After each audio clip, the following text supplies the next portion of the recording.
Let's do another recap. What is this game specifically? Okay, so this is another Blitz game that I played, I believe, against Nepo, if I'm not mistaken. This was also in Dubai. This is Dubai 2014. This must be the French game. Oh, this is yeah, okay. Anyway, let's not get ahead of ourselves, but this is definitely 2014. Let's listen in. Get E4, E6, of course. As I said, obviously I play the French because it's a great opening. Get D4, D5, knight C3, knight F6, E5, knight D7, F4. Okay, all very standard stuff so far. Have a lot of experience here. Now you see me hesitate. Now I'll tell you guys why I hesitate here. The reason that I hesitate in this position is because here I'm thinking to myself, which line do I want to play? Now many years ago there was one line that I played with A6 and Queen B6. So A6, Bishop E3, Queen B6. I had this against players like Josh Friedel in the United States Chess Championship. I believe I also played this in Reggio Emilia, or maybe it wasn't Reggio Emilia, but I played this somewhere else as well. I also played lines like knight c6 and b5. I had a famous game with knight 6, queen e2, b5, a3, g5 against Bartosz Macieja, the famous Polish grandmaster, in the 2006 Olympiad in Turin, Italy. So at this point, the reason I was thinking which line do I want to play here? That was the main reason that I spend this time, and I look away from the board. Now I'm thinking, yeah, so I go into the tank here because I'm not sure. So I play knight c6, bishop e3. This one, rook b8. So I play this rook b8 line. Now, again, this was the third line that I forgot, you guys. This line I actually played in the Grandmaster tournament in Cuernavaca, Mexico. I think it was Cuernavaca, Mexico. Or no, sorry, was it Cuernavaca, Mexico? I think it was Cuernavaca, Mexico when I played. I played Sergey, I think it was against Sergey Karyak. I remember in 2005.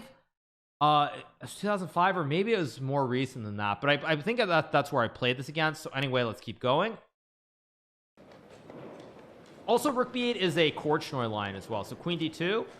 Now I play a6. Idea to play for b5 here. Bishop e2, pretty normal. And now I'm looking away, and I'm guessing I'm looking away because I'm trying to recall what the correct line is. He plays knight d1. Idea plays c3. Maybe knight f2, create this big center here, and white should be fine. So now I go deep into the tank. I look away from the board, of course.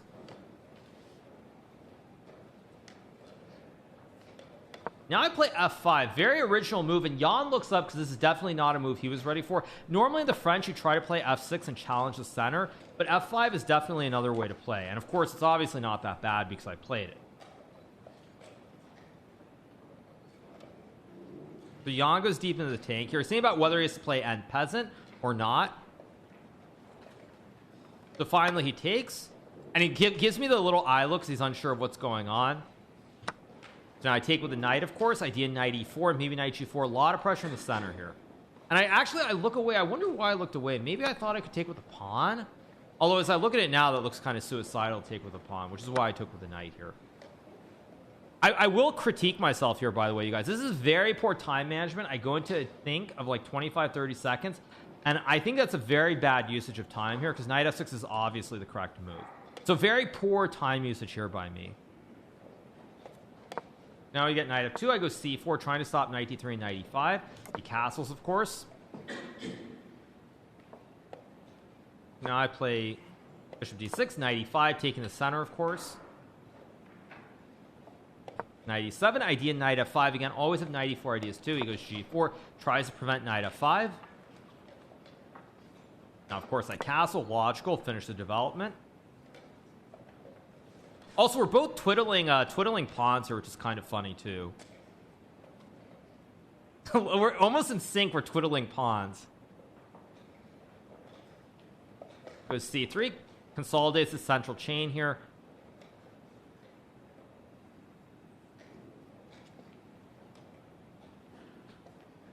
So now I go b4, trying to open up the b file for my rook on b8. Goes bishop d1. Idea to go bishop c2, take advantage of the long diagonal towards the pawn on h7 and the king on g8. Hikaru always wears a ring. Yes, you guys, same ring that I'm wearing now. I'm wearing the exact same ring. Nepo looks much lighter here. Very funny, you guys, very funny. So now I go a5, basically just guarding the pawn on b4. Jan plays bishop c2, targeting the pawn on h7, of course. Now I play queen e8. I'm not really sure what I'm doing here. I think white is actually quite a bit better here. The bishop looks really nice, great control of the squares, but I just play queen e8. Again, in blitz you kind of just make a move. Rook e1. Now I go a4, trying to play a3 and undermine this pawn chain here from b2 to d4. You can't take on b4 because then I take with the bishop and I win the rook on e1. So now he's deep in the tank.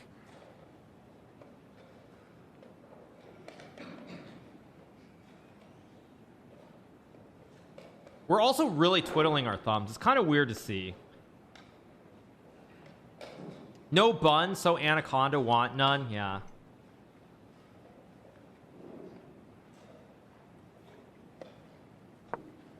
So now he plays h3 here. Logical move, by the way, just over protecting the pawn on g4. And so now it's my decision. I'm going to assume I play a3 here, right?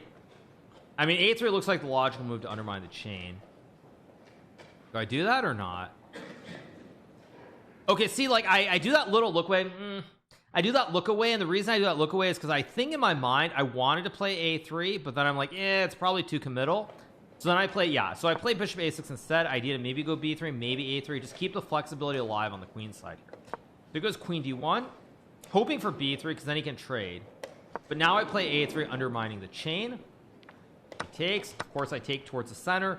And now I have a b2 square for the rook as well. And the position is starting to look quite a bit better for black, I would say, in terms of just the overall flow. I know myself a lot. I have a pretty good read.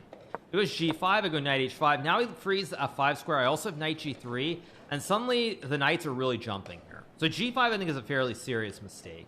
In fact, as you see from the bar says what? Oh no, it's not a mistake. White's actually winning here.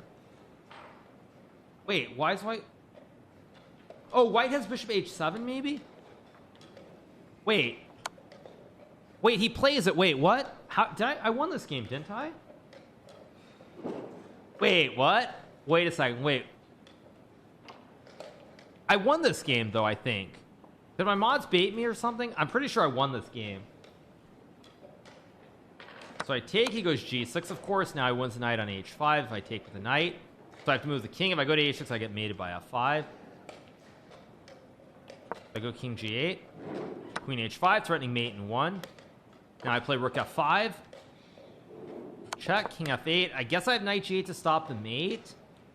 I did win this game, I believe. How did I win this game, though?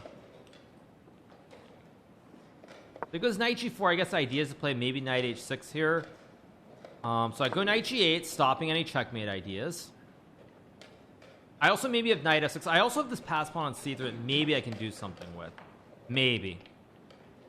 I know I won this game, but I don't remember because I thought it was a good game and apparently wasn't.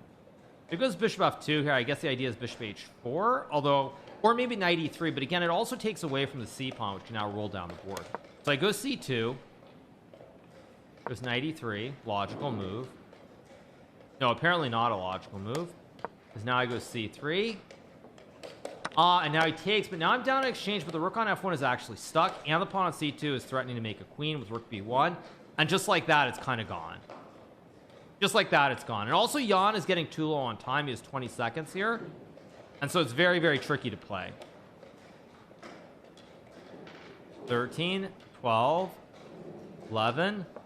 He plays knight c4, creating an attack on the queen, discover attack with the queen and also the bishop on d6.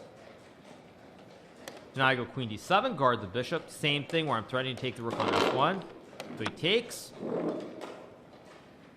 Now I play bishop takes f1 here. Very logical move, so I'm threatening to make a new queen with c1. Goes king f1. Now I play rook b1, of course, trying to make a new queen. Bishop e3 to stop it. 5 seconds left on the clock. Jan's moving fast. Now he starts shaking his head. I take. And now he plays a4. Just an instant move that he plays. Now I go rook takes. King takes. I play queen e6. Idea is sack the queen for the bishop and make a new queen. After king f2, I take. Takes. I make the queen. And he goes king f3. I play queen d1. And Jan resigns here. There's a funny look on both of our faces. He resigns here because I'm going to go c2 c1, make a new queen. But the reason there's this funny look on his face here is because we both realized that he was winning, and then he kind of threw it in the massive scramble. So that's why we both smiled there at the end. Yeah.